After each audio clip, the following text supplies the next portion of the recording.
Timu za Chirumani z'amashomero ku rugo mu zone 19 za Uganda yona zarara zetebekanisize mizano ya Ball Games 2 eri kutandikanya enchakare kandi mizano ejene yo kumare sande yona eri kuhinda.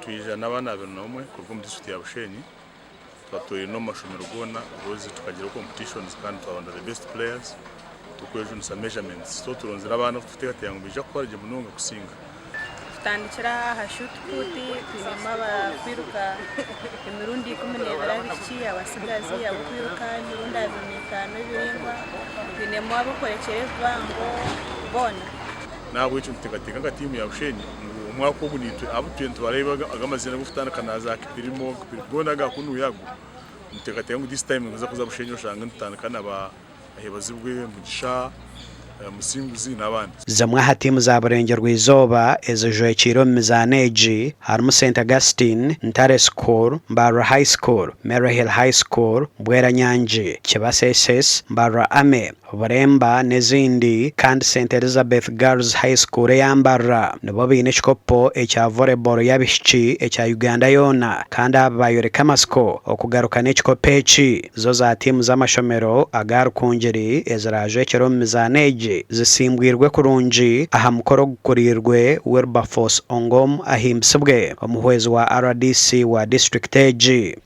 You have not gone there for hospitality, for your friendship issues. I know this. Some of you have issues of girlfriends and boyfriends. For us as a district, we have not paid this money for your enjoyment. There are so many students back there who are admiring you, who want to be like you today, who have never gone beyond Tungamo, Mbarara, Masaka, Kampala, Mbare, Soroti. So that is an opportunity which was given to you by your talent. Abeja baraje kere district age borekere ko barukuza gukora namani okusinga ebichoncho turaganisa tukongereka district bayite kope bindi ano kongera slots z'inki mu kongera district tukuba tuwe district baragaza gukora umushinga wo kumukira emzaneji neyo kwija kore kwa butono ahambeho za TV West.